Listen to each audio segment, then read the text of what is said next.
একটু আগে যে কথা বলে আসলাম, ইসলামী আইনের মূল উৎস কি আমরা বলছিলাম? স্বাভাবিকভাবে বলি হাদিস, কিন্তু আমরা বলি কি সহি হাদিস। কেন? হাদিসের মধ্যেও প্রকার আছে সহি, হাসান, দঈফ আর মাউদু। এজন্য মাউদু মানে নবীর নামে বানিয়ে বলা হয়েছে, নবী কখনোই বলেন নাই। তাহলে কি হাদিস হিসেবে মান্য করা যাবে? এই জাল হাদিস মানা, বলা, বিশ্বাস করা, প্রচার করা সম্পূর্ণরূপে হারাম। নবী সাল্লাম কঠোর কথা বলেছেন, এত কঠোর কথা অন্য কোনো ক্ষেত্রে বলেন না। তিনি বলেছেন কি, মান কাযাবা আলাইয়া মুতাআম্মিদান ফালিয়াতাবাওয়া মাকআদাহু মিনান নার, যে ব্যক্তি ইচ্ছাকৃতভাবে আমার নামে একটা মিথ্যা কথা বলবে তার ঠিকানা হলো জাহান্নাম। কেন? কারণ কি জানেন? আমি আজকে এখানে দাঁড়িয়ে কথা বলছি না, আমি যদি বলি আমার কথা, এ কথা ভ্যালুলেস। আমি যদি বলি আমার কথা, তাহলে আপনি মানতে পারেন না মানতে পারেন, আপনি একজন মানুষ, আমিও মানুষ, আপনি আমি সমান। আর যদি বলি নবী সাল্লাল্লাহু আলাইহি ওয়াসাল্লাম বলেছেন, এটা কি ভ্যালু আছে না নাই? এজন্য নবী বলেছেন কিটা আগে শতভাগ নিশ্চিত হতে হবে, তারপরে বলতে হবে। নিশ্চিত না হয়ে কখনো হাদিস বলা যাবে না, নিশ্চিত হয়ে তার বলতে হবে। এই জন্যই তো আমাদের দেশের হুজুররা কি পাইকারি দরে কথা বয়ান করার সময় খালি বলতেই থাকে, আর আমরা কথা বলার সময় একটু সতর্কতা অবলম্বন করি, অত দ্রুত আমাদের মুখ দিয়ে কথা বের হয় না। হ্যাঁ, কি বলে, কেউ কোনো ব্যক্তি যদি মারা যায়, তারপর তার কবরস্থানে গিয়ে যদি কবরের পাশ দিয়ে কোনো ব্যক্তি যদি হেঁটে চলে যায়, ছাত্র যদি হেঁটে চলে যায়, তলেবে ইলম যদি হেঁটে চলে যায়, 40 দিন পর্যন্ত গোরা যাব্বা। হ্যাঁ, এই শোনেন নাই?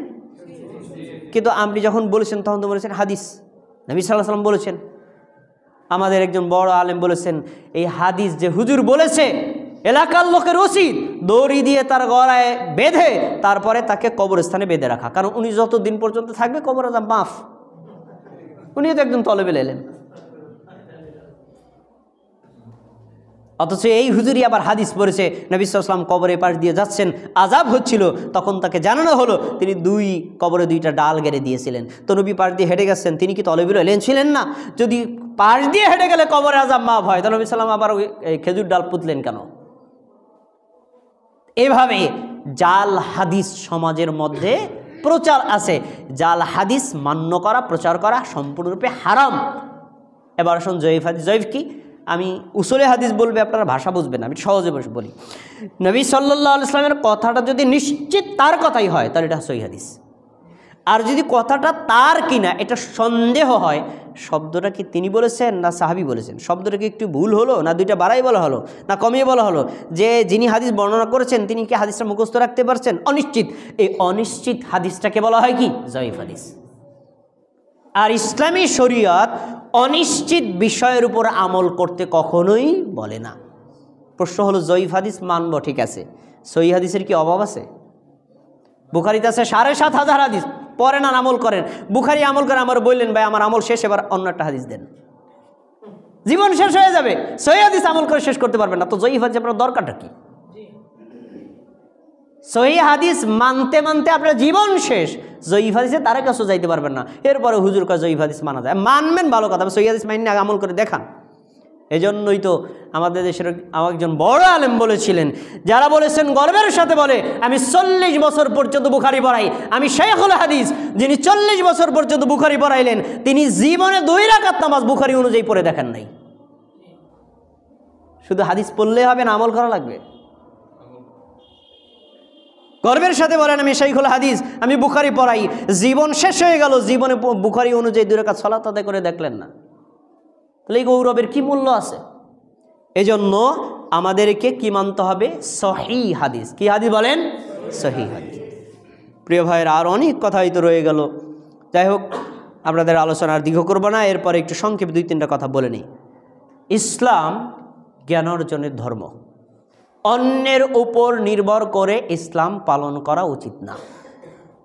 এজন্য ইমাম বুখারী রাহিমাহুল্লাহ বলেছেন যে সাহাবাই কেরামদের এমন ছিল, কাবিরা সিন্নিহিম, তারা বৃদ্ধ অবস্থায় ইসলাম গ্রহণ করেছেন, বুড়া অবস্থায় ইসলাম গ্রহণ করে তারা হাফেজে কোরআন হয়ে গেছেন।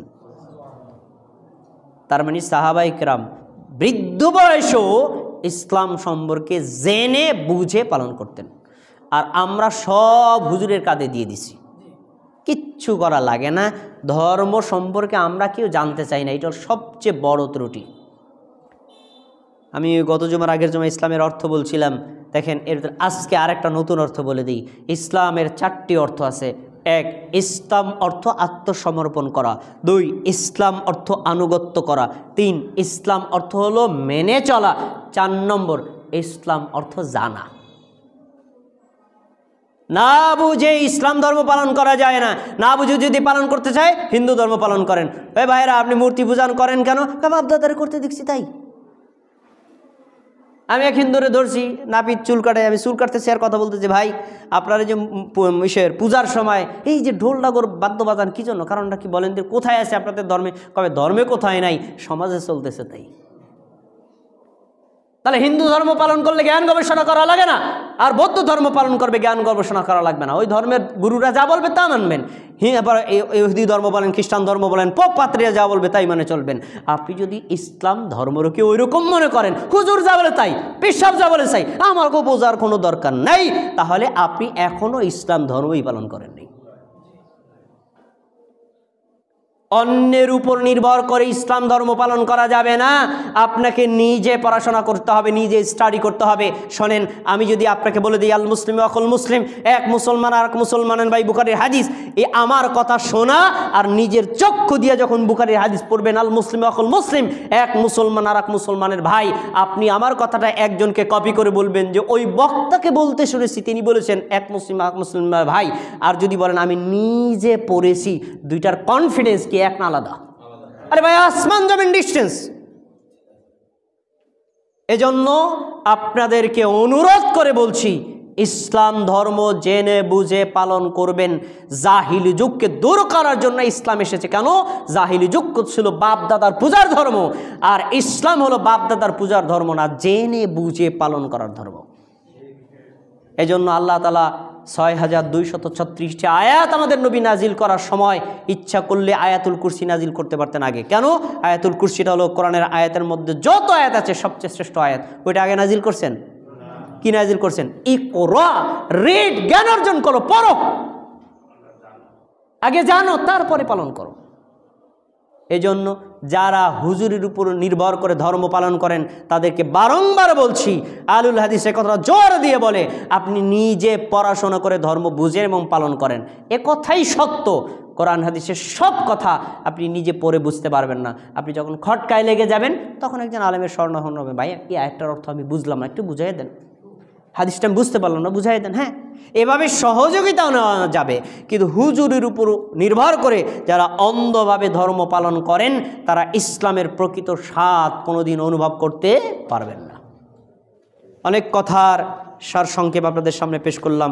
প্রিয় ভাইরা, আমরা ইসলাম ধর্ম আল্লাহর পক্ষ থেকে পেয়েছি, এটা আমাদের জন্য ছোট নিয়ামত না বড় নিয়ামত?